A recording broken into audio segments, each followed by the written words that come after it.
drink something without advertising. Well, we're live. We're live. We're So, live.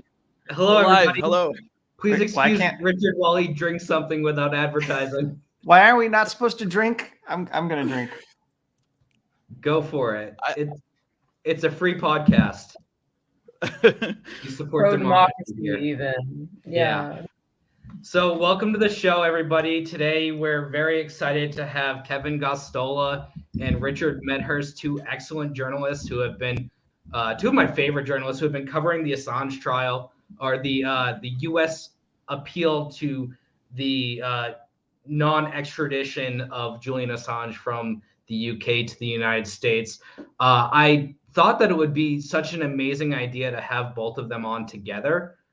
Because they've both been covering this and just get a really informed conversation started. It seems that a competitor and friend of mine, Katie Halper, has already done that. So thank you, Katie, for stealing my idea before I announced it. But welcome to the show, guys. But Alex, she put that behind a paywall for her subscribers, so you have a chance to get an edge on her if you make some of this more widely available. Yeah, well, this is unfortunately paywalled as well, but I promise you, Katie's podcast is doing very well. So come over to us. Yeah, we'll do that for you. We'll do that for you. All right. So Kevin is the editor of Shadowproof. Richard, what don't you do, man? You got your own show. You got a press TV show. Really awesome, informative viewing experience. So thank you guys for joining us. Thank you for having us. It's really a pleasure to be invited on to talk about this and to be here with Kevin. It's really great. And yeah, what more can I say? We're gonna make sure that as many people as possible watch this, just as with Katie's and everything, because the Assange thing, if there's no coverage, and if there is coverage, it's dishonest coverage. I was seeing something from the BBC. They uploaded it 5 days ago, so just before or just on the cusp of the High Court appeal. And I mean, this is an astonishing video because what they talk about in it, they kind of like try to talk about the case as if the extradition hearing was just about to begin. So, they're repeating all these lies and smears, and it's just a hatchet job about Assange. And then there's like just one sentence about his health. And now, don't get me wrong, I would very much prefer that we did not focus on his health because, of course, it's a private matter. It shouldn't be just about his health, like that he's not extradited. He should not be extradited because it's wrong, But the way they did it in the BBC was kind of just like going through all these smears, like asking if, WikiLeaks harmed people. And it's just crazy. You've got in the background, like the collateral murder video playing where there's like a gunship killing Iraqi civilians and two Reuters journalists. And he's worried about whether WikiLeaks hurt anyone, which, I mean, has been debunked by the United States' own Department of Defense. So, it's like I said, it's important to talk about this. I don't think we can overstate that enough. And you had written an article recently saying that this trial was essentially hinging on proving Assange having to prove how suicidal he is. And to me, this seems so absurd. Yeah, it is. Just like even without Julian Assange in the picture and the fact that it's criminalizing journalism, like just the things that they say in the courtroom is so insulting to anyone who struggled with mental health. It's insulting to the medical experts themselves, who are some of the best in the world, and they're coming there and being lectured by a lawyer. He's not a doctor, I think he's doing it on purpose. He says absurd things like, Julian asked for milk and oranges or something, and like, what does it have to do with anything? Who cares what he's consuming? So yeah, it does hinge on that. Unfortunately, it's gotten to a point where it's just about his health, but it shouldn't just be about that. And this is why we see what's so wrong with the decision in January. So like it was bittersweet. It's like, great, the judge blocked the extradition, but she only did it on health grounds. And now we're seeing in court why this is so bad, because there's nothing about journalism. There's nothing about free speech, journalistic freedoms, about how this criminalizes journalism. Nothing. It's all about his health. And even then it's insulting and completely like if Assange is suicidal, who made him suicidal? Who triggered and brought on all this mental illness? It's the persecution. Anyone would be mentally ill or suffer to a greater degree from their mental illness after a political persecution that lasts a decade, of course, But I mean, that's not the only reason he shouldn't be extradited, of course. Yeah, an actual thing that we heard during the proceedings came from the defense team, where they had to say people with autism spectrum disorder have had girlfriends too.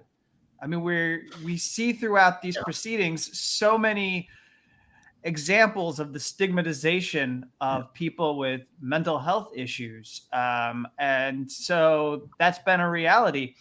And what Richard's pointing to is really important, because the way in which Vanessa Baraitser ruled, we're seeing before the High Court of Justice, it's tenuous. It can fall apart pretty quickly. There are things that the U.S. government can try. The chief one being this offering of diplomatic assurances to completely get around all the concerns that the judge had. And it may work. That's the really unfortunate and dismal part of the legal case against Julian Assange, is that in the end, it may end up being persuasive enough to the High Court of Justice to overturn all the work that the district judge did on this very small part, where she looked at the evidence and determined it would be oppressive to extradite Julian Assange. So I want to ask, just to clarify, I mean, last week, the U.S. appeal against the non-extradition started. How long does this go on for? And what is the prosecution's argument look like? Well, do you have a crystal ball? Because the problem is it could go on forever. That's kind of the point, that's to torture him. And they know this. They know this, of course, that it takes a long time. And I mean, what the prosecution's arguments are, well, basically they're saying that they're appealing on 5 grounds, right? But just to sum it up, it's on 2 subjects, mainly his health and the assurances that Kevin just pointed to. And so, I share Kevin's fears that this just might work with the assurances, because, they're saying that the phrase was, these are not dished out like Smarties. They said these are diplomatic assurances. They're not just any assurances, And so they're trying to say that the United States has never broken diplomatic assurances. I'm not sure that's true. But anyway, when it comes to the health aspect, they're saying that, the medical expert Koppelman misled the court, which, I mean, how much time do you have? Because I think Kevin and I can go really into detail. But we have time, and I mean that's why we wanted both of you guys on to really dig into the ground here. Yeah, so they're saying that he misled the court, which again I find this incredible, because he didn't mislead he didn't mislead the court at all. They're accusing him of that because in his first psychiatric evaluation he didn't disclose the name of Assange's partner, Stella Morris, and that they had 2 children, which again has nothing to do with psychiatry. Even the judge herself, she said she understood why he did it. She said it was an understandable human response to Miss Morris' understandable predicament. So it's basically she was aware, the tabloid press, the British press will tear this relationship apart. They will attack them. And not to mention you have the CIA and other 3-letter agencies interested. So she got it. And even despite that, she gave the most weight to his medical testimony, even in spite of that. So that they're not happy, of course, the prosecution. They're saying this is unacceptable. You should either completely exclude it. It should be inadmissible, or it should be given less weight. And then I think if I'm not mistaken, in court, when the judges asked for clarification, which they want, I think they said that they wanted it to be given less weight, not to completely exclude it. But yeah, that's one of the grounds. The other ground, I think, so just to sum up the 5 grounds, they're saying also that Assange does not meet the threshold for blocking an extradition. They say that he cannot control, that basically their argument is, if you cannot control the impulse to commit suicide, then it's okay not to extradite you. Then you're too unfit. You're too mentally unfit. But they're saying Assange can control it. So he's not so suicidal that he cannot be extradited. And again, this is not true. If according to the medical experts, it's true that only one of them, Koppelman, said this about Assange, but well, that's still one doctor who's saying that, right? So it goes against what the prosecutors are trying to say. And nevertheless, all 5 doctors, even the ones called by the prosecution, agree that Assange has, they agree he has depression and a risk of suicide, but to varying degrees, right? So, for example, Fazell, who's called by the prosecution, he makes this absurd argument that Assange is not at high risk of suicide because to be at high risk of suicide, you have to compare him to other prisoners in the same age group and sex. Which, I mean, this is they're really trying to wiggle out of this, and I think this is an absurd argument because it's so dismissive and insulting to Julian and to, I think, anyone who struggled with mental health. And also, even the defense said, well, the U.S. has a prison population 7 times higher, so you can't you have people locked up for a joint of marijuana, so it's not like you can make an accurate comparison there.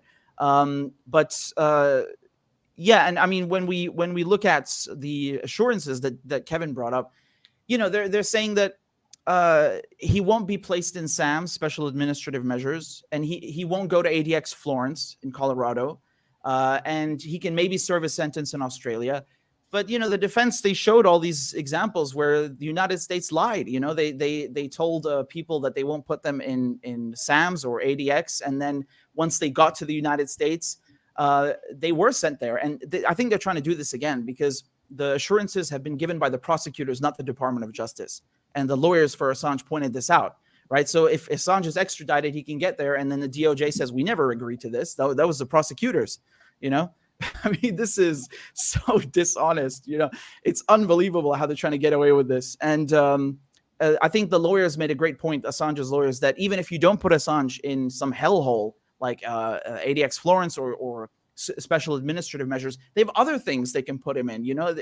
It's not like the United States has any shortage of horrific prison conditions. There's a whole prison industry in the U.S., and they have things like special housing units, communications management units. I think it was Daniel Hale, I think, was put into one of those Kevin was talking about last time. So, I mean, they're very creative. So the notion here is that no matter what assurances the prosecution give, if Assange is taken to the U.S., he will be put in a hellhole. Call it whatever you like. Call it ADX, call it SFX. It doesn't matter. He's going to be put into a hellhole, whether it's a special housing unit. It doesn't matter. They will come up with something. That's very important to understand because the agency responsible for deciding SAMS, just if we look at SAMS, is the CIA. The CIA were talking about killing this guy. Assange published documents from the CIA. You think they won't put him in SAMS? Come on. This is just naive to suggest otherwise. Yeah, well, the Justice Department, the Attorney General signs off, but the CIA gets to make a formal recommendation to the Justice Department and say, we want you to designate him for SAMS because we're afraid that he would breach U.S. national security and publish classified information that would put us at risk. And that's the way that they view. I mean, we need to remember that almost everything that the U.S. government has ever said in response to a WikiLeaks publication is that it is a threat to national security without giving any evidence whatsoever. They say things like WikiLeaks has blood on their hands, like Richard said at the top. And to speak in those terms and believe that the CIA is not going to advocate for the harshest restrictions is it's not believable. You just can't believe that the CIA is going to sit back and let Julian Assange go into general population in a jail if he's awaiting trial or in a federal prison were he to be convicted. And I'd say on Koppelman, so the few things I want to add to what Richard laid out there is that Koppelman is the doctor. The reason why he's the one doctor who gets to be taken seriously when he says that Julian Assange would not be able to resist his suicidal impulses is because he's the doctor who saw him the most between May 2019 and December 2019. So he's the person who is best equipped to assess Julian Assange's state as a human being right now and how it's been destroyed and the toll that arbitrary detention has taken on him the last decade plus that he's been going through this ordeal that has been thrust upon him by the U.S. government waging this war on WikiLeaks. And And then to talk about the CMUs, this is really important. So when you look at the assurances about prison conditions for, let's say, ADX Florence or the SAMs, what is not there in the assurances is an assurance that we will not place him in a communications management unit. And a communications management unit, in fact, is something that Gordon Kromberg, the lead prosecutor on this, has told the high court, as well as the lower court for where Vanessa Barretzer rule has said it is possible that Julian Assange would be put. And why is that important? Because as Richard was mentioning, Daniel Hale, this drone whistleblower, was transferred to a CMU in Marion, Illinois. Now, these are treated like little gitmos in the United States. There's one in Terre Haute and there's one in Marion, Illinois. These are state penitentiaries. These are U.S. penitentiaries. And there you get put in this wing for CMU where they get to basically restrict all your communications. And they get to prevent you from having non-contact visits. So that means that Julian Assange would not be able to hug or kiss his children or his partner, Stella Morris, if they came to visit him in a CMU, whether it was Terre Haute or Marion. An FBI agent has to be available when you want to make a phone call. And the Bureau of Prisons has the ability to restrict who you call. And they can limit it to immediate family. So there are a whole range of people who could be in Assange's support network who he would never have a chance to talk to once he was put in a CMU. This is already happening to Daniel Hale, who had whistleblowers that supported him before he was convicted. And then now they're not on his list and he can't talk to them, like John Kiriakou, a CIA whistleblower. So this is something we have to consider of the sort of restrictions that will be imposed that will remove the support network, which is helping him to deal with those suicidal impulses while he is in Belmarsh, the people who are there to ensure that nothing worse happens. They say this phrase protective factors when talking about Belmarsh because there are aspects of his confinement in Belmarsh that are noticeably better than what they would be in the United States. That is, there's a small group of staff that is giving him around-the-clock attention would he need it, as somebody who is designated for this program due to his mental health. That doesn't exist in the United States. I'm sorry, it just doesn't. No matter what Gordon Kromberg wants to claim to the High Court of Justice, the Bureau of Prisons goes out of its way to figure out why prisoners do not need medical care and then refuse to give it.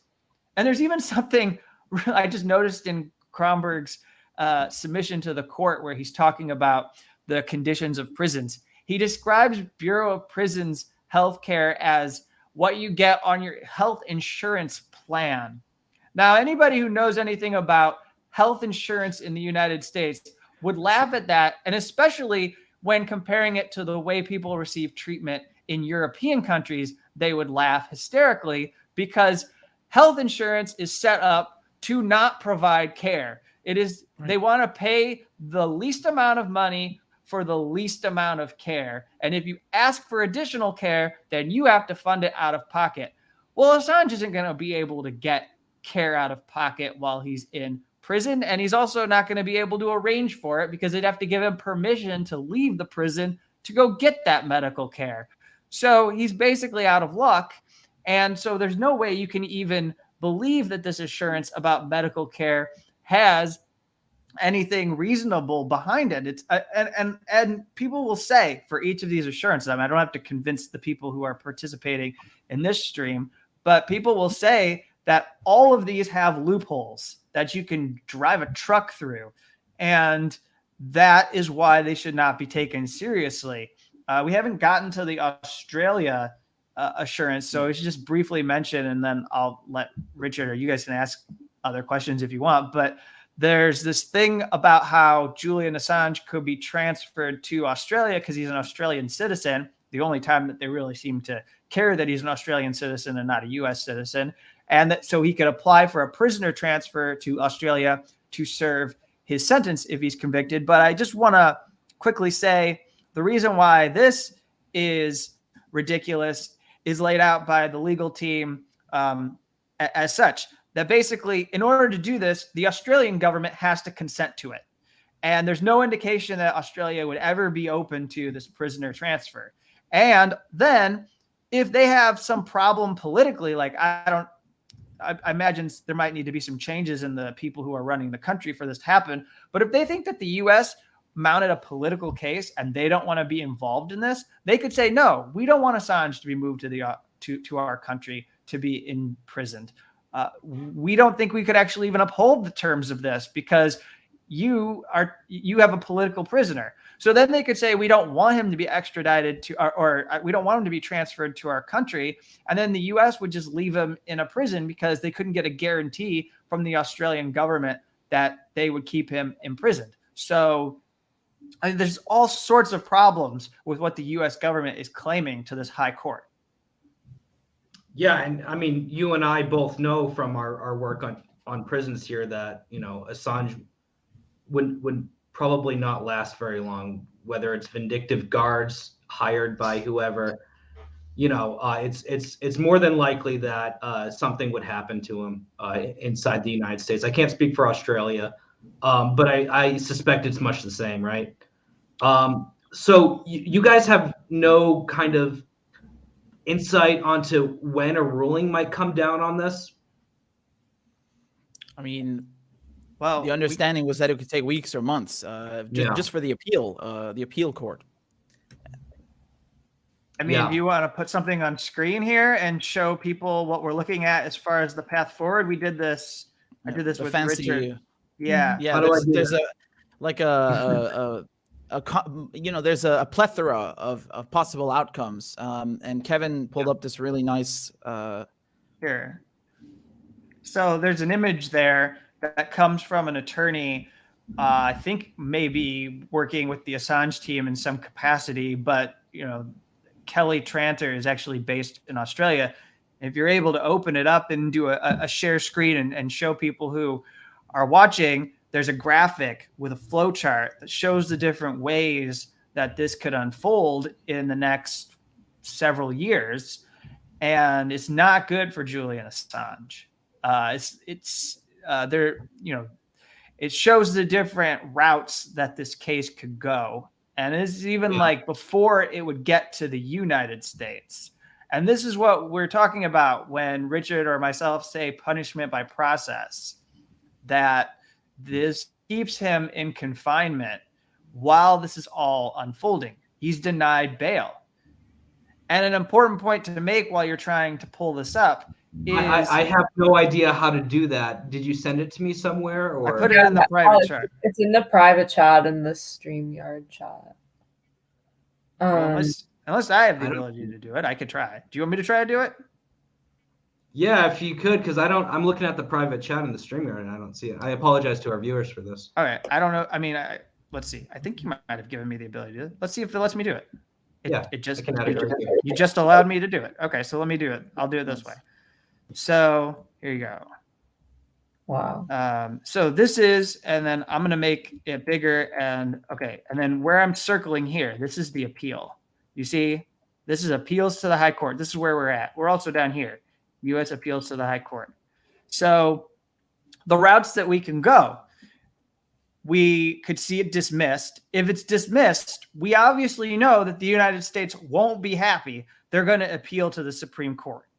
If it goes to if the high court says we're going to allow the assurances, we're going to allow the extradition, it is possible it gets kicked back down to the district court, and not necessarily Vanessa Baretzer, but another district judge reviews the case.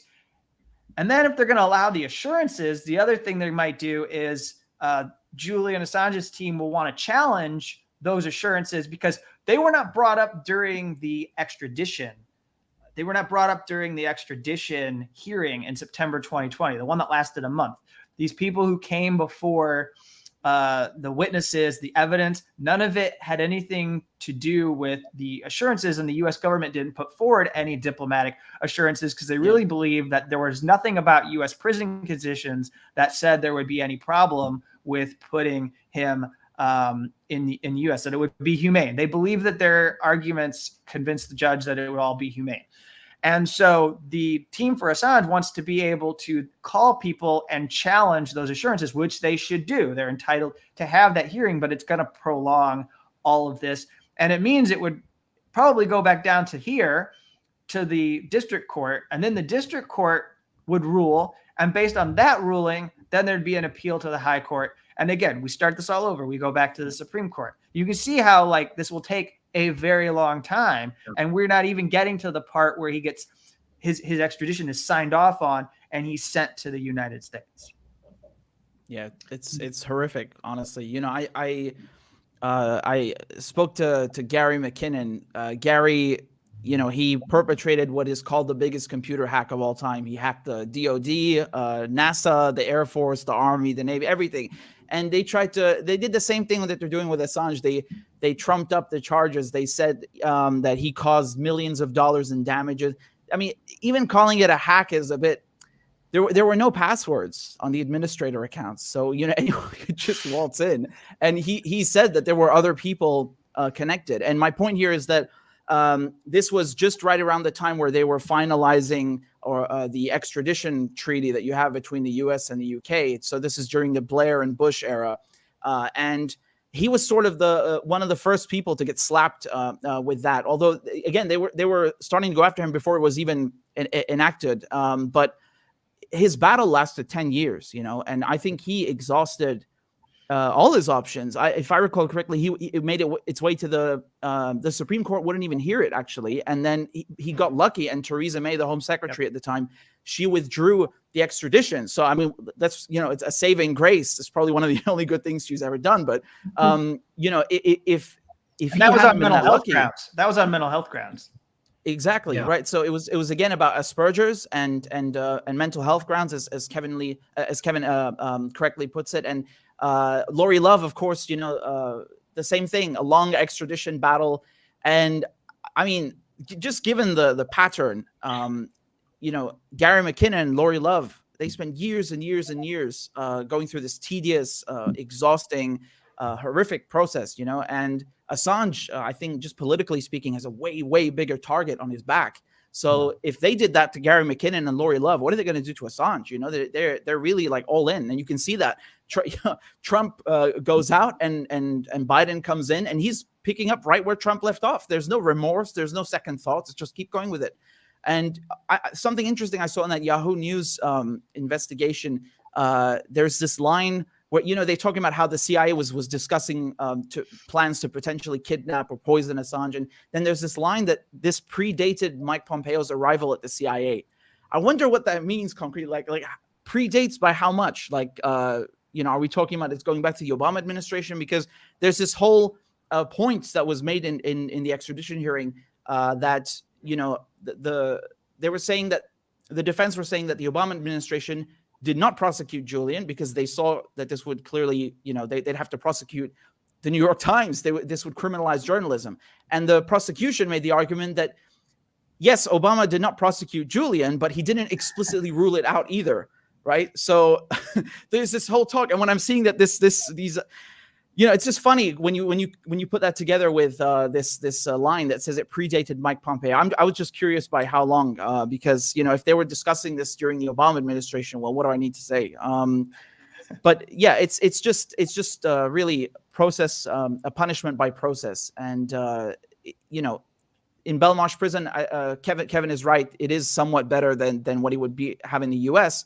But you know, Belmarsh prison is still, you know, it's a category A. It's a maximum security prison in England. It's the most famous one. And just to give you some context, I remember, I think this is when Cameron was prime minister. You had a Jordanian cleric called Abu Qatada, and you know, he was considered, I think his nickname or something was like Bin Laden's right-hand man in Europe or something. You know, he's a very senior figure in Al Qaeda, and he was in Belmarsh prison, and they let him out. They let him out on house arrest.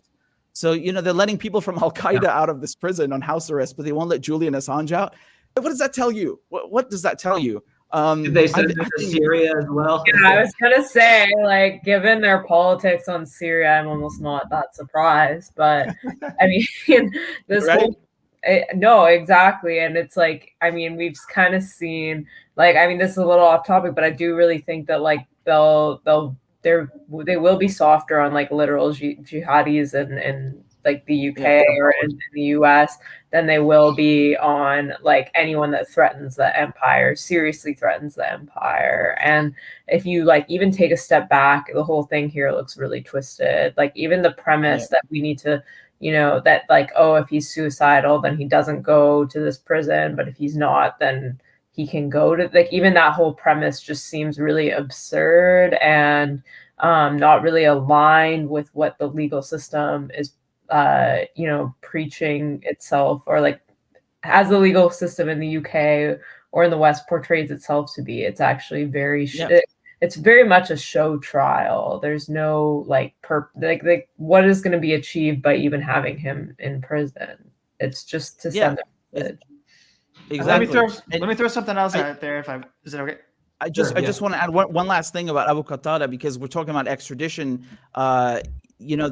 Jordan wanted to extradite him from the UK, and there was this whole conversation in the UK and specifically from the EU that you can't extradite him because the evidence obtained was obtained through torture, right? So if he went to trial in Jordan for these bombings, it was 2 of them, he'd be put on trial with tainted evidence. So what the UK did? They drafted a whole brand new extradition treaty for this terrorist, just to make sure that if he's extradited, nothing will be used against him. And as you can probably guess, he went to Jordan, and he's a free man now. So, there you go. That's how the UK and the US treat Al-Qaeda and how they treat journalists. I think is a stark contrast.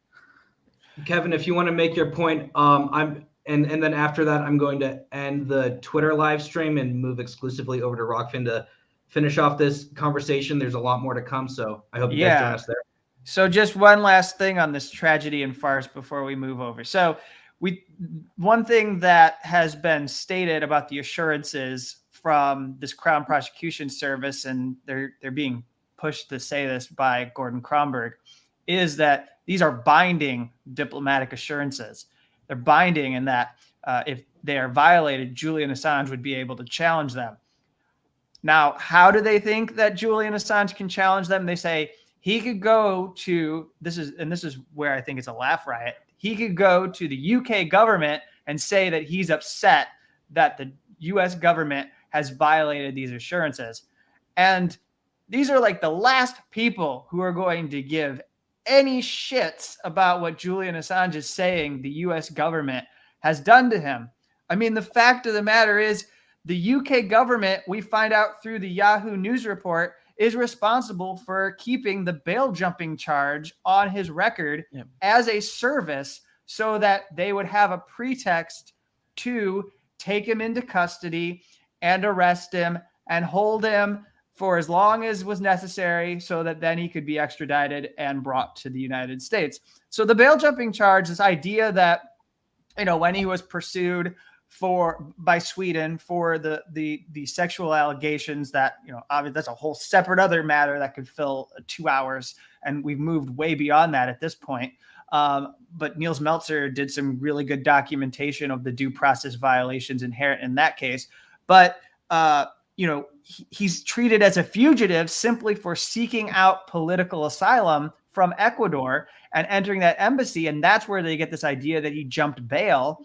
And so then from that point onward, the UK basically has him in their clutches. Anytime he exits the embassy, they're going to be able to arrest him and take him into detention. So that's a service to the United States. So if you think they're going to act independently of the US government and advocate for him while he is being mistreated or abused in the United States, then you're really gullible. You're truly a gullible person.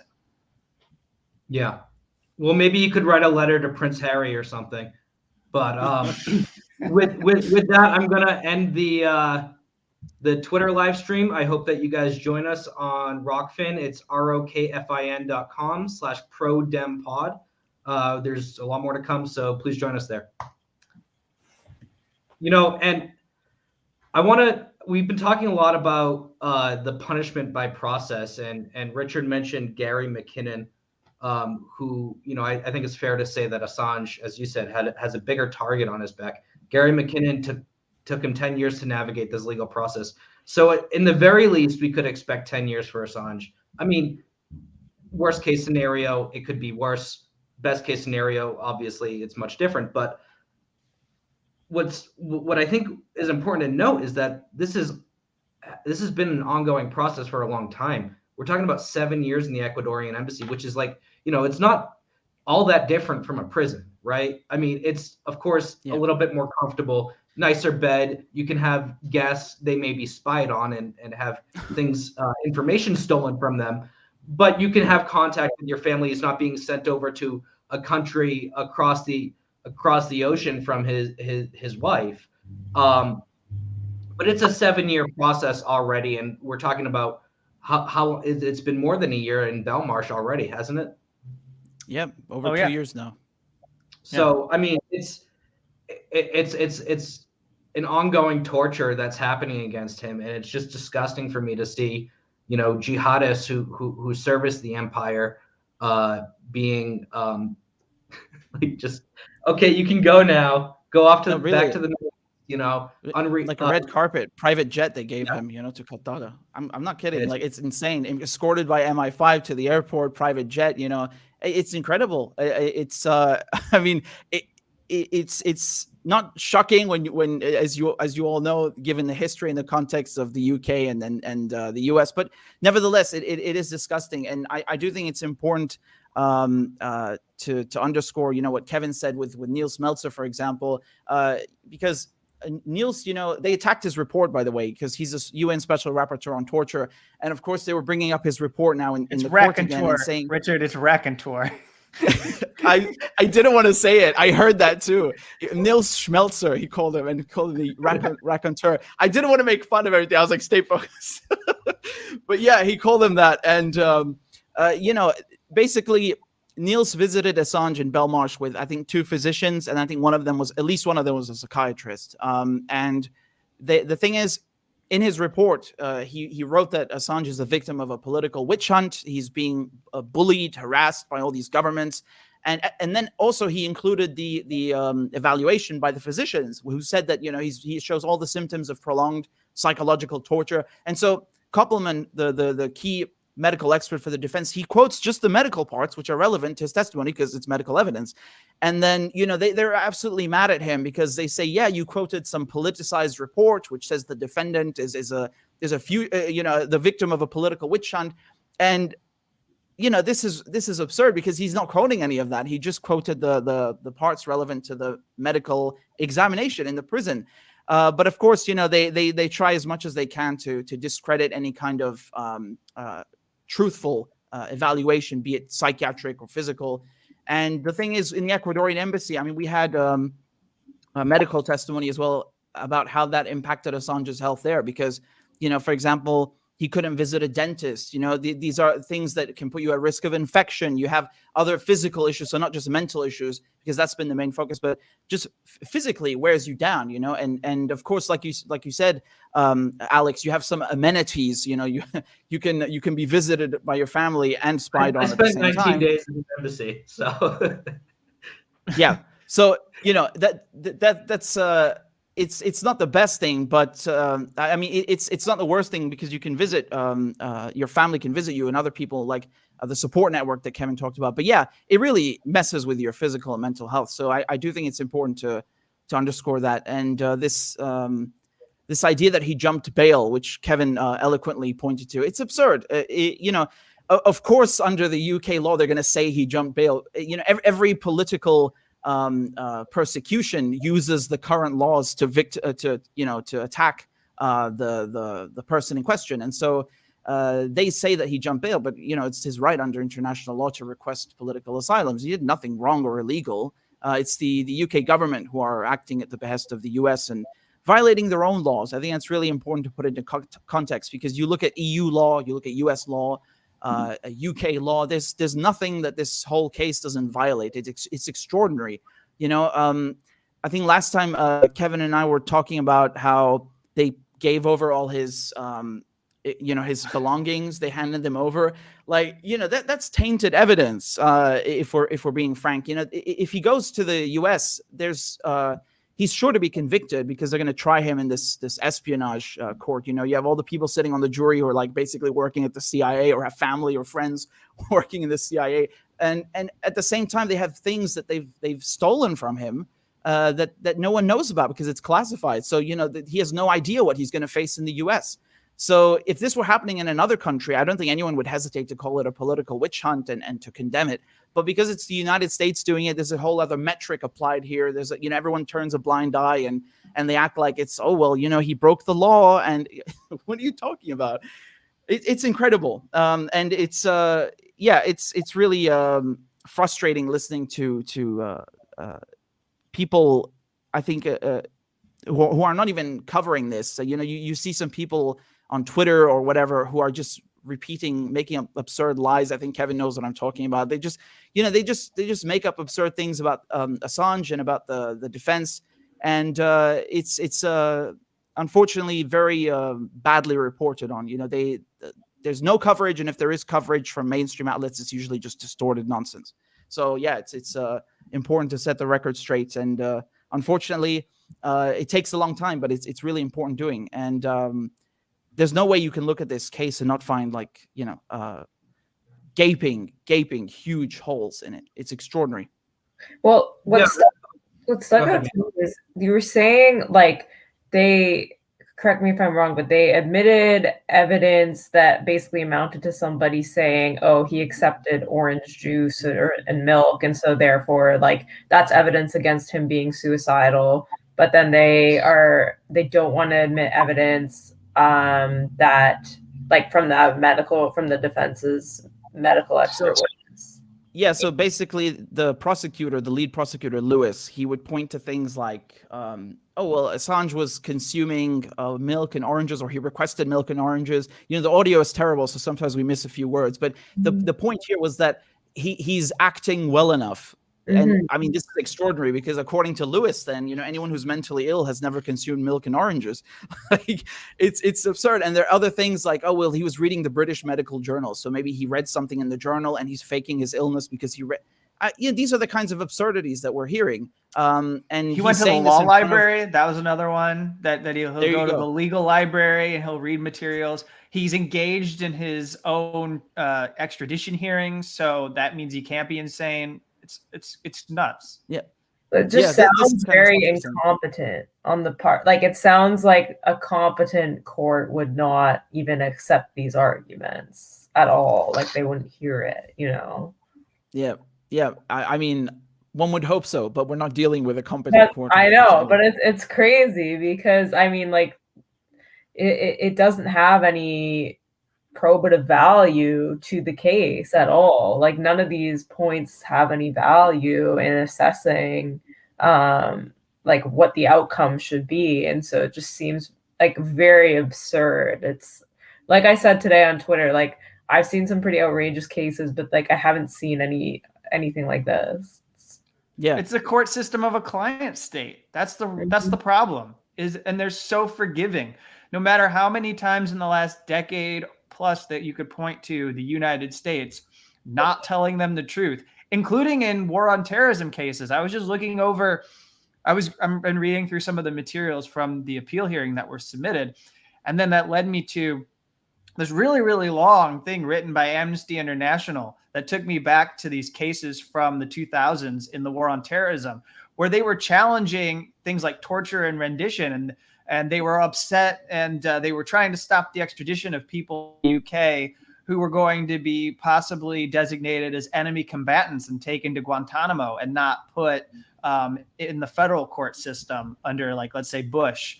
But then the UK was actually being lied to about those terrorism defense, much in the same way that I believe they're being lied to about Julian Assange now. And yet it's like that institutional memory doesn't mean anything for the High Court of Justice. They're so forgiving. They're willing to believe that it'll be different this time and not the same as these past times when they've been duped. Yeah. Well, the whole prosecution is so grotesque that even the dictator of Azerbaijan recognizes that it's grotesque. I mean, how much more evidence do you need? But, you know, one thing that really strikes me about the appeal hearings is that the U.S. keeps promising diplomatic assurances, which is just like, it's just the peak of absurdity when this is happening 2 weeks after the United States kidnapped a Venezuelan diplomat trying to secure food imports for his country. So to have them come out 2 weeks later and say, "Oh, well, don't worry about it. We're going to give them diplomatic assurances," when clearly diplomatic immunity means nothing to the United States government, it's just a slap in the face. And the British court, you're right, Kevin. They don't want to acknowledge what happened 2 weeks ago, let alone, in the early 2000s with these terror cases. Yeah, and in the case of Alex Saab, that's actually a really good case to bring in here, because I think it fits in with a family of cases that show how the Justice Department is allowing the rule of law to be stretched like an elastic waistband in ways that that just shouldn't be allowed to happen, because this is a law that, and we're talking about sanctions law, that they're seeking to impose on a Venezuelan diplomat. Like, he should have to follow U.S. sanctions law. It should only apply, if it even is reasonable to apply it, to people who are in the United States. And they're bringing him and they're going to put him on trial. Now they're doing that to Julian Assange. Julian Assange, an Australian who they're saying U.S. secrecy laws have to be followed now by anyone around the world. And if you're a high-profile person who we don't like, who we think is hostile, like Julian Assange, we're going to try to extradite you and bring you here. And then I had to put it alongside what we've seen in the last couple of weeks with the escalation against Steven Donziger, who Chevron successfully managed to get put into a prison and moved from house arrest, where he had been on there for 800 plus days. But the Justice Department is apparently fine with a corporation taking over the prosecutorial process and using the court system to punish their enemies. So the perversion of, quote unquote, the rule of law in the US it's incredible. Over the last, just in this year alone, we are seeing things play out under Joe Biden, and you just get a shrug, or you get a shrug and you get complete silence from the Biden administration. And they won't acknowledge their participants in all of this. They want to pretend like this all comes from Donald Trump, and they're cowards. They won't take questions from reporters. And then today is, it's just, I can't even stand it. The International Day to End Impunity. I was about to bring that up. I saw your tweet. I was just about to say that. For crimes against journalists. I mean, honestly, it's really hard to take, but I feel like I should just read this for the podcast just so that people can hear this statement that was put together. And it sounds to my ears like violence, but they wrote, "A free and independent press holds leaders accountable, protects the rights of citizens, ensures our communities are well informed. In too many countries, journalists face the threat of violence or imprisonment for their reporting. The United States condemns threats, harassment, and violence targeting journalists and media workers. Increasingly, these threats come from governments reaching beyond their borders, including through the misuse of digital surveillance tools that track journalists' communications and whereabouts to constrain the ability of journalists to report on government corruption or repression. No members of the press should be threatened, harassed, physically attacked, or arrested for doing their job." And there's more here, but it really doesn't say anything that different. Real quick, and I'll go back to you, but I think it's worth pointing out here that Ned Price was a CIA agent. This is a guy who worked for the agency that was planning on assassinating Julian Assange. And he quit the CIA in protest of Trump, not because of Assange, of course, but because of these the norm breaking, the rule of law violations, the international norms, being, ignored by the United States, the international alliances. These are all the reasons that these State Department types cited for hating Trump so much, and now they're doing the same fucking thing with Julian Assange. Go ahead. I'll let Richard get in, and then I'll say whatever else. No, Kevin is absolutely right. You have, if at all these sanctions violations should be, acted upon, it should be in the U.S., but Joe Biden is just going mental with this. For example, last year, Trump, he he basically said that channels like Press TV are being controlled by the Iranian Revolutionary Guard Corps, which is, basically sanctioned now. And he doesn't do anything except, I think, Google starts banning Press TV. And then Joe Biden comes in. And Joe Biden, this is what's insane.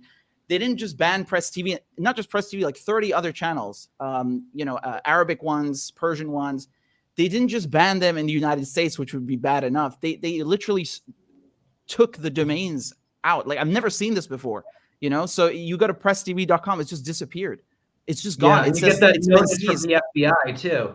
Yeah, I get so annoyed. Sometimes I'm looking something up and I click on the wrong link because it's the first one on Google, and I see this domain has been seized. This is a news outlet that is outside the United States. It employs most of its people outside the United States. It's not based in the United States, and they're extraterritorializing everything, And with Alex Saab, I mean, this is astonishing that they are trying to say they're going to give diplomatic assurances. They don't even respect the Vienna Convention, which is the basis of all diplomacy and diplomatic protections. Because I've never heard of a diplomat being.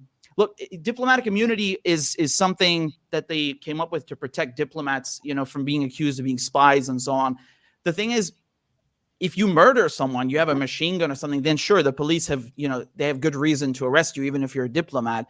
But in the case of Alex Saab, I've never heard of someone being arrested for violating U.S. sanctions and deported. Like, this is outrageous. This is outrageous. Yeah. And you can see the double standard in not just this, how they treat their own diplomats, but also with extraditions. If you look at Anne Sakulis, I think her name was, she's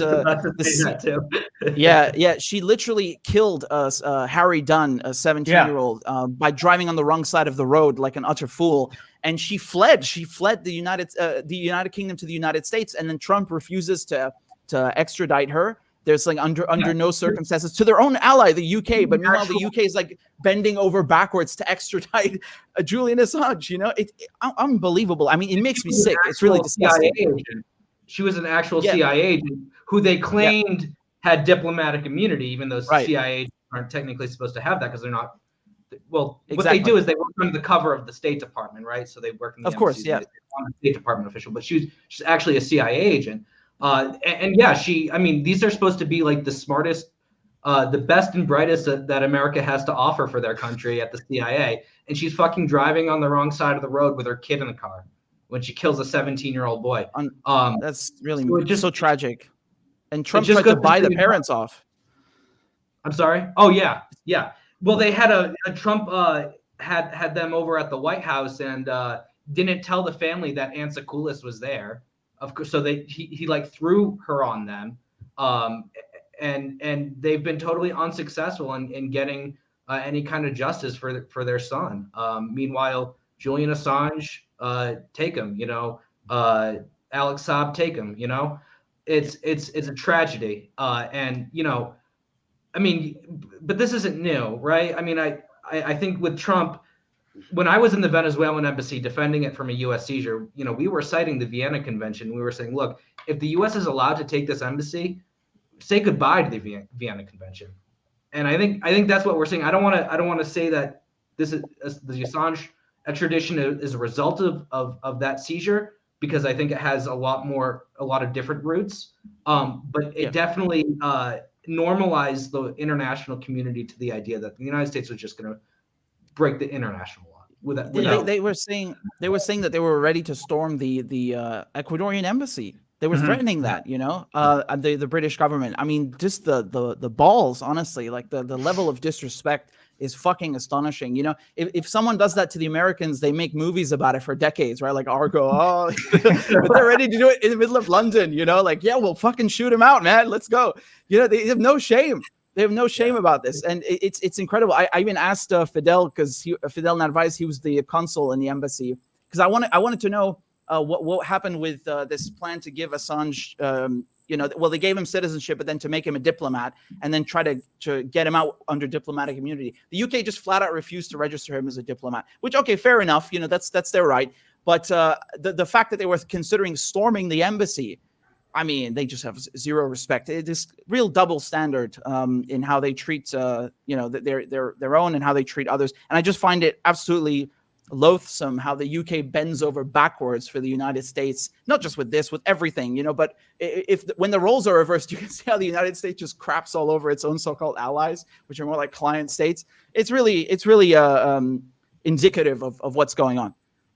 There's some kind of noise. I feel like I'm getting symptoms of Havana syndrome. I don't know if there's anything we can do. Oh, the noise, Kevin. I feel it too. I have the Havana syndrome. But there's like some kind of interference coming in. I heard it too. Yeah. It could be an echo on my side. I actually, we rushed to go live because of the time zone difference. It changed. I hear it now. Me. So it might be an echo on my part. Let me plug in. No, I think it's the hypersonic weapons that the Russians have directed at me. Directed energy beams. Yeah. Yeah. Well, on the bright side is in a few years we're gonna have Mila practicing law, and she's gonna fix all these problems. Yeah. Nice. No, just the United States. I'm actually starting this summer, so we'll get. No, but this has actually stunned me because I learn a lot of UK law being a law student in Canada because we have the same system, but this it's really funny to me. Like even this mental health stuff is unreal because we read, cases here about how the legal system's trying to be progressive about mental health and we're trying to treat it just like any other physical ailment. We're trying to treat it like we're not going to be like how we were before. And then we're kind of seeing it in this case being treated like a joke. And it's kind of going against everything that the legal community is saying that they're trying to strive for now and trying to be like, yes, we're trying to be, sensitive to even when it comes to sentencing, right? We're trying to incorporate mental health when it comes to sentencing or when it comes to judges exercising their discretion. And this case is just a prime example of the complete opposite if it succeeds. But even the premise that this case is based on, where you have to prove how suicidal you are, I think is a very outdated concept of mental health in general anyway. Because it's essentially going to rely on stereotypes of what a suicidal person is like when you can't. I don't really think you can even quantify or say yes, this is for certain. And so just the entire premise of this is just totally against the direction that the legal community says they want to move towards. And so that to me is what's very mind-blowing. Yeah, and if I can just add something incredible, I mean, that the prosecution have been arguing is that, Koppelman's approach is not satisfactory. It's not thorough enough, even though he spent the most time with Assange, because he doesn't rely on any of the notes or much of the notes from the prison staff, and he bases most of his medical evidence on self-reporting of Assange. Yeah, so does literally every psychiatrist on earth.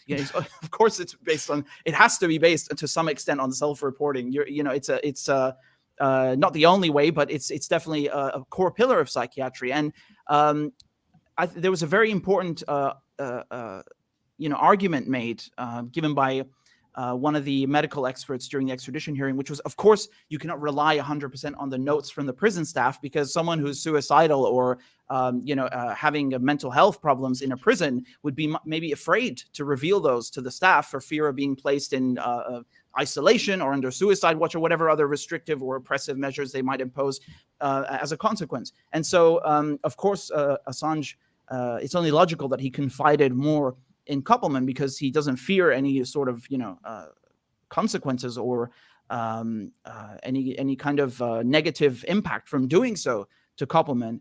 And again, I totally agree with you.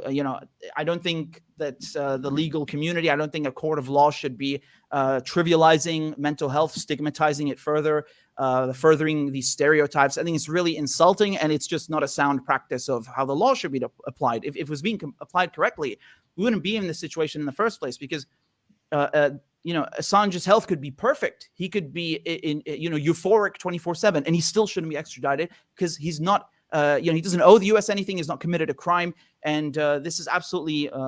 It's so really loathsome that U.S. law is being, extraterritorialized the world over. I'm really dismayed that the judge. She basically found equivalence under the Official Secrets Act, so to speak, to assert that, well, what Assange did would have been illegal in the UK as well, and therefore the extradition is off. No, that's not true. There are many outlets who published the same things as WikiLeaks, literally because they were media partners with WikiLeaks. That they benefited greatly from this. There are people who made careers thanks to WikiLeaks, and the things that they published, whether it's the cables, the war logs, it doesn't matter. It's very extensive. And my point is that these people are nowhere to be found now. And I'm not saying they should be extradited either, but the whole point is no one should be, because, this thing is not, it's not correct to do so. It's criminalizing journalism. And I don't want to go too off topic here, but this stuck out to me in the extradition hearing was, the founder of cryptome.org, who were the first to post the cables, he submitted a witness statement and said, I'm the one who posted the cables online, and the U.S. government never asked me to take them down or went after me. Yeah. It's even on Twitter. You can see the timestamp, and it's incredible. This shows you it's a political witch hunt. Yeah, and people who wrote on Assange's coattails are getting BBC interviews and book deals. While Assange is, and they didn't do anything, they just got access because Assange was generous enough to share access with journalists. But go ahead, Kevin. Well, I was just going to say that we see, what Richard's pointing to here about the Official Secrets Act, and basically them saying that this is in the United States as the Espionage Act, is a fundamental misreading of the law in the United States, but it's also empowering the Justice Department to complete the revamping of this law in a manner that we had warned against. Like, we've basically been saying, like, a lot of people who are advocates for whistleblowers in these prosecutions have said that the U.S. government was using it as a backdoor Official Secrets Act. We don't have an Official Secrets Act in the United States. It does not exist. It is not a crime to publish classified information. And in fact, I'm not giving credit. I'm just trying to retell history here. President Bill Clinton vetoed legislation that would have created an Official Secrets Act in the United States. He did that in the late 1990s. So the U.S. does not have an Official Secrets Act, but to say the Espionage Act is one shows the ignorance, I think, of people who are on these courts that are reviewing these cases. I'm troubled. I'm really troubled by the lack of grasp that they have while they're deciding these extradition cases that require them to understand U.S. law. And we saw this on full display with the High Court justices letting James Lewis basically say that one rosy but unlikely scenario, which could play out with Julian Assange, is that he'd be acquitted by a court, and then therefore there wouldn't be no need for us to be concerned that he'd be held in a U.S. prison and treated humanely. And how would that happen? And this is where I had the biggest issue. They said he'd be brought to the U.S. and he'd apply for speedy trial. Well, nobody does that. When you go through an Espionage Act prosecution, you waive your speedy trial rights because you know that you are going to be embroiled in pre-trial hearings for probably a year, if not more, waiting until it finally gets to a trial, because there's classified information, and all of these spooks at these security agencies want to say all of these things about how the information can or cannot be used. They get to say to the Justice Department, no, you can't declassify that. Yes, you may declassify that. No, you may not use that to try this person. Okay, we're all right with you revealing that program. And so in order for us to have any trial that appears to have due process, they have to tell the Justice Department what they're allowed to show to the court. And then after that, James Lewis, as prosecutor, is really just ridiculous saying that he could challenge it on First Amendment grounds. I mean, this is incredible that somebody can sit there and make this claim knowing full well that Espionage Act cases have been brought And defense lawyers have argued that it was unconstitutional to punish them in this manner because they had First Amendment rights, or because just the law generally is vague, overbroad. It's hard to tell that you actually have committed an Espionage Act violation. And so you don't have, I mean, this is a legal thing that, Mila might have some awareness of. You have to have a notice that you are going to be guilty of offending a law in order for you to be prosecuted. If basically any time anyone could just be charged arbitrarily without knowing that they've just committed a crime, it's not supposed to stand up in a court. It's not supposed to be a law that exists. So they say, oh, you could challenge it on First Amendment grounds. Well, no, he won't. He will fail. He would lose it. He's not going to get to walk free. This makes no sense. But the high court just listens to this and nods their heads approvingly, like, yeah, that, because I think to them also, they're thinking, this is great. This could be an escape route. This could be a way that we could rule in favor of the U.S. government and not have to create more tension with this government. Because again, they're a client state. But that's not what Lewis was saying last year. They were arguing in court that it was a First Amendment violation. They were saying, well, they brought in witness experts saying, well, sometimes national security has to come first, and it isn't a free speech thing. It's very interesting how they're singing a different tune when it suits them. It's basically trying to rerun the whole case now. If we look at this with, of course, this was just a brief moment when they talked about this, because it was when we were talking about assurances on the second day, but in many ways they are trying to rerun the case. I agree with Kevin. I think Kevin put it very eloquently. The judges are perhaps, I don't know, maybe they have good intentions, but are, making a big mistake thinking that the United States is going to go easy on Assange or allow him to do what no one else has been able to do. We had Daniel Ellsberg testify, and he broke it down very simply, because he was in similar shoes to Assange, and, they were terrible to him. There was, I think he wasn't even allowed to speak, to offer a defense.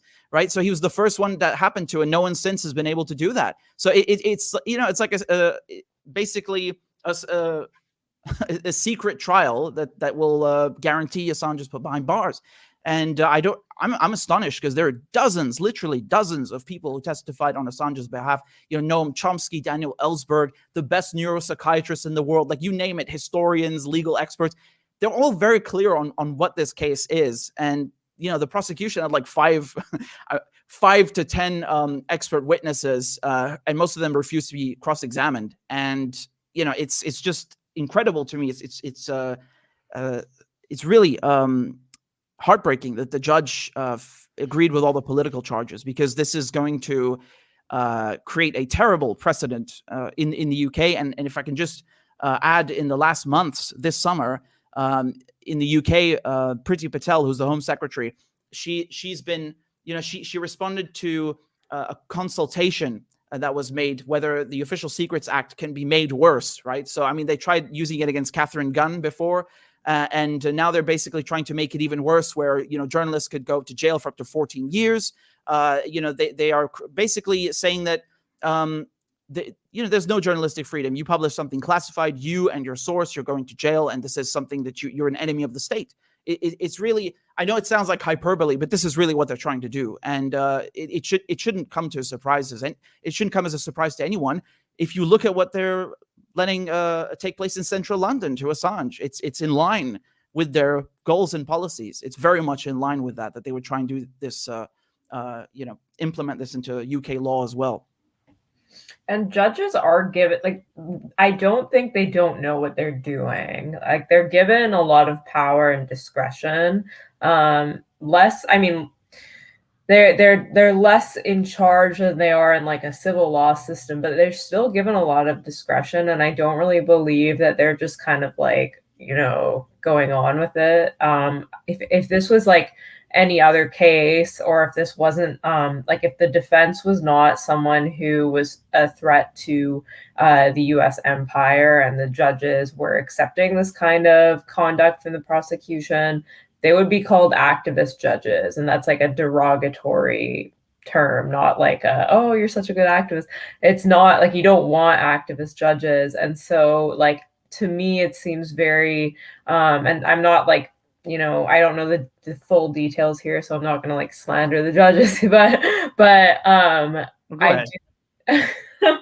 No, but I do, like, I am concerned with the conduct here, and like concerned with the overall state of the profession, because it does seem very much like political activism rather than, you know, like being a neutral trier of fact, so to speak. But I also, just to be clear, because I was saying something about how I think they're just ignorant and don't really know the U.S. law. So I'm not suggesting that they aren't consciously pursuing this in a manner that would serve the U.S. government. But what I'm saying is that they don't actually have the knowledge to know that they're being bullshitted by these prosecutors, because they don't deal with U.S. cases. They also don't really know what U.S. prisons are like. They only know what they've been told in extradition cases.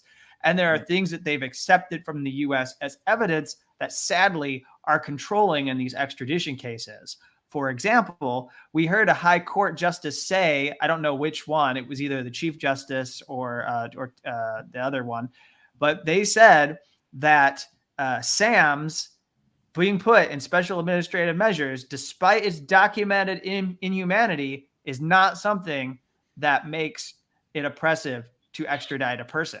He said that very clearly. So they have to find some other way to point to it being oppressive. SAMS cannot be the oppression. It has to be Julian Assange's own mental health disorder that makes SAMS inhumane, which is really sick. Yep. I mean, I again, this is such a... I mean, I can't believe we have to explain this, but I think it's very clear to anyone, if someone has, you know, mental illness and you put them in a shitty environment, you're going to trigger something much worse. And even if they don't have mental illness, you know, they have some maybe underlying issues that could turn into something bigger by putting them in such conditions. And, you know, whether they call it SAMS or they call it CMU or ASHU, it's all oppressive. And I think this is a very important point that the defense made, which is that the source of the isolation is important here, because if it causes Assange to feel isolated and therefore his mental health worsens, then it will trigger a suicide attempt. And you know, he's made it very clear that he would take his life. You know, it's really tragic.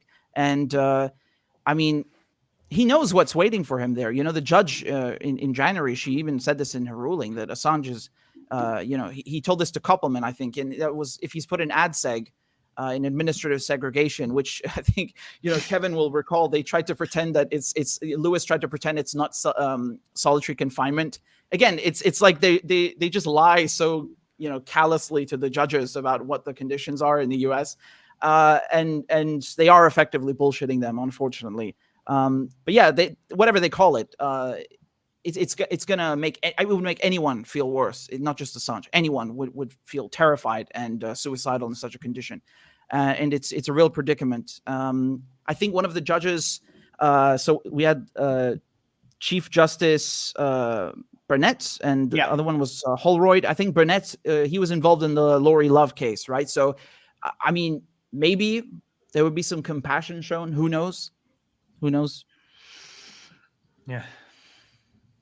Yeah, I mean, again, like, there's very well documented evidence that ADSEG not only is like terrible for your mental health, but actually impacts your brain, like physiologically. And so again, it's very strange to me that argument is not entertained that seriously, but then like other dubious sorts of like, oh, well, he can't be suicidal because he went to the law library, is like seen as, you know, like something that even would have any merit. I mean, there's special UN reports on administrative segregation that past a certain point, it is, you know, torture. And so just, again, it just shows the absurdity of it all. I mean, that's and who defines... Oh, go ahead. Who defines what's oppressive? Is it the oppressor or the oppressed? Because I guarantee you that if you asked any prisoner who's been in administrative segregation, CMU, SAMS, whatever, whether they're oppressed, 10 out of 10 would say yes because of their environment. 10 out of 10. No, I have no doubt in my mind. So go ahead. Well, Kevin. Yeah, and the issue here is that this is extra legal punishment, right? It's added on. It's in addition to this person being given a prison sentence. That's the chief issue. That's what you get from prison abolitionists in the country. The reason why they are against this is because not only do prosecutors send you to prison to serve your sentence, but they add on all of these different mechanisms and restrictions that do not get reviewed by a judge. The judge isn't the one imposing this as part of the sentence. These are the prosecutors in the Justice Department making these designations, which these are the ones who are, as far as like due process goes or like impartiality, these are the ones who are trying to hang you or put you behind bars and crucify you. And yet they're the ones that they have no review of their decision making to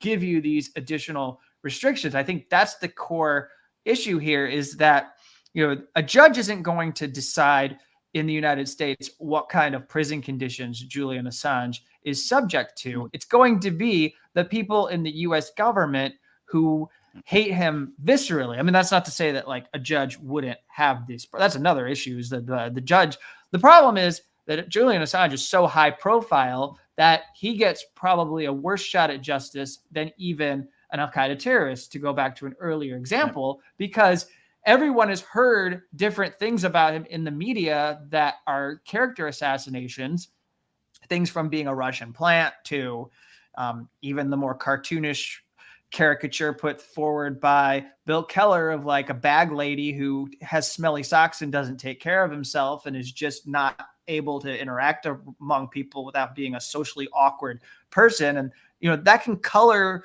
the way people treat you, whether they're on the bench as a judge or whether they're the prosecutor. Like all of these people who are pursuing this prosecution are doing it based on rumors or preconceived notions that they've heard from through the grapevine within the security state, so to speak. And that is going to backfire and make it impossible for Julian Assange to survive. I mean, just to underscore that a little bit more, I mean, people forget, I think, maybe inclined to forget how intense this information campaign against Julian Assange was, whether it's, with the sex assault allegations, or I remember when I did an article on this, when he got taken out of the embassy, the president of Ecuador and the U.S. media all said that he was smearing feces on the walls of the embassy. What was that? Yeah, I heard that too. Yeah.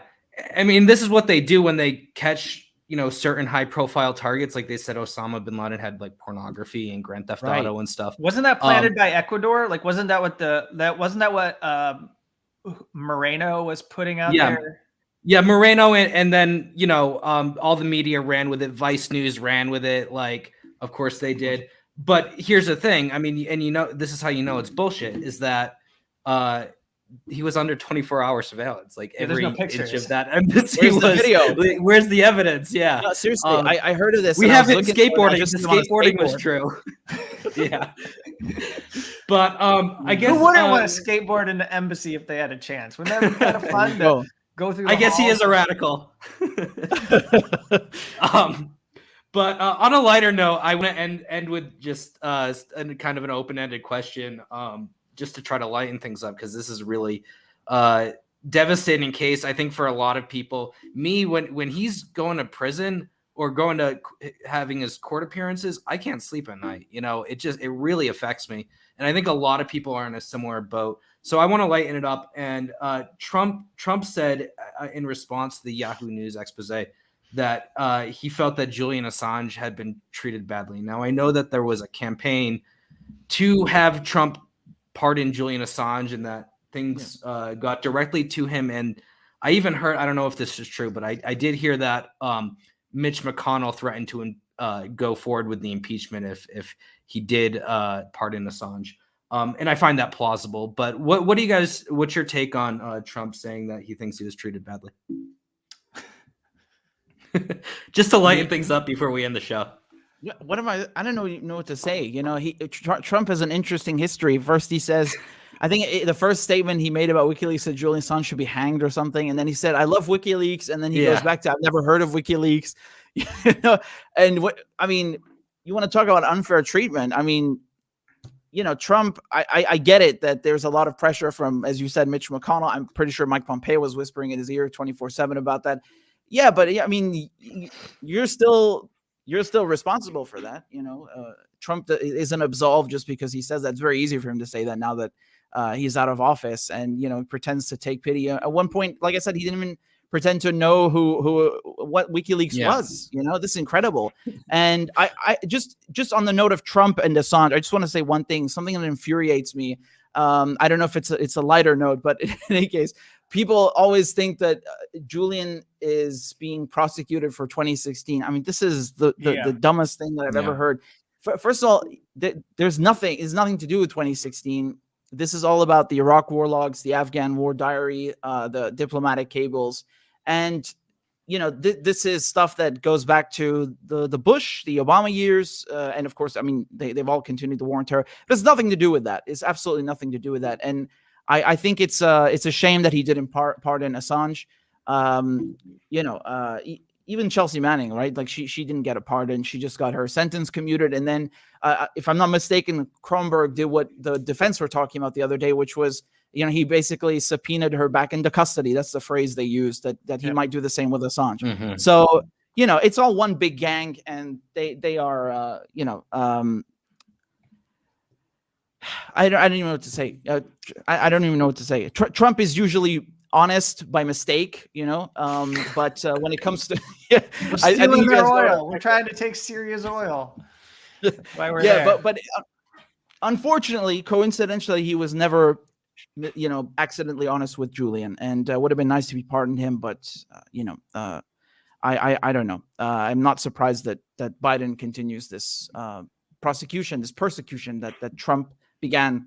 So what I'll say is I think Richard Nixon pioneered the idea of plausible deniability for a president like President Donald Trump, so that he could act like he has no responsibility whatsoever for the people in the executive branch who are carrying out these acts. In this case, we're talking about Assange. Everything that he did everything that his administration did while he was president, he wants us to believe he had nothing to do with.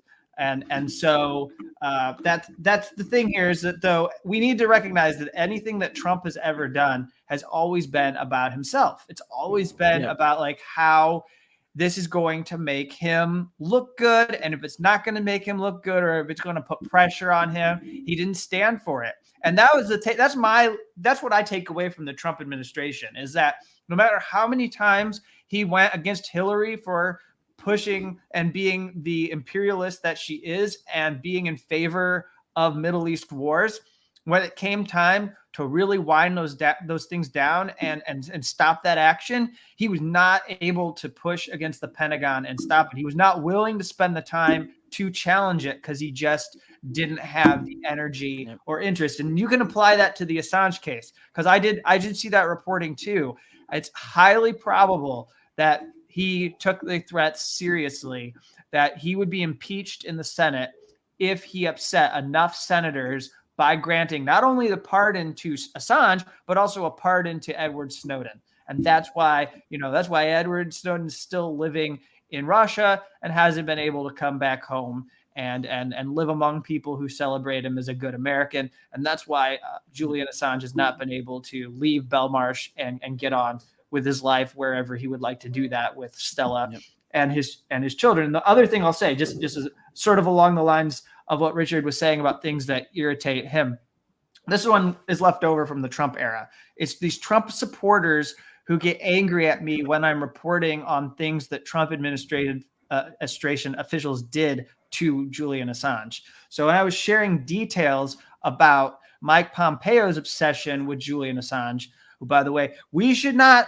think is a good person in any way, shape, or form, and they are upset that I'm suggesting that he was obsessed with Julian Assange and wanted to seek revenge. And no matter how much Mike Pompeo maybe was open to these Podesta emails in 2016 before he got a position as CIA director. He's a much different person now. You know, he's an end timer who has his tentacles planted within the security state, and he's going to keep going back to that. And so anyways, I just don't understand these Trump supporters who can't accept that their person was not a supporter of Assange. He clearly is not. If he supported Assange, he would have ended all of this, but he allowed it to continue. Yeah, I mean, actually, you know, it's going to be really interesting because a lot of people are speculating that Pompeo will run. He got some kind of stomach surgery. I think he's lost a lot of weight really quickly. Yeah. Mila joined us, but she disconnected again. But I'm going to wrap up. But, you know, real quick, I want to say about Pompeo, you know, this is a guy who's very different from Trump on foreign policy, or at least how Trump claims to be. So if they go against each other in the primaries, which I kind of doubt, it'll be really interesting to see what kind of rifts that creates on the right. You know, Pompeo's a guy who will go and take money from, you know, the Church of Scientology or the Falun Gong cult, as I reported on my Substack. But yeah, well, guys, thanks for. Go ahead. It's not a big deal, but I don't think one thing that is interesting about Pompeo, he's like the only person in the Trump administration who didn't publicly go against Trump in the final days of the administration. Mm-hmm. So like, I think you're right. There is no lane for him. If Trump's running, then he's basically taking away any shot that Pompeo has to run for the White House. Yeah. Well, you might see some of the never Trump Republicans throw their support behind him, even if he was like, you know, carrying out all the worst instincts of Trump. He's very much a swamp creature and in bed with the national security state. But we'll leave it at that. Thanks, guys, so much for joining us. Keep up the amazing work. We're so indebted to the two of you for being so, you know, determined in your coverage of this issue. You're an invaluable source, and we just appreciate it so much. And I'll end this with saying, let's all hope for the best for Julian. Yeah. Yep. Thanks you so guys. much for having us on. It's a great conversation. Really appreciate it. Thanks, Richard. See you. Kevin, you too.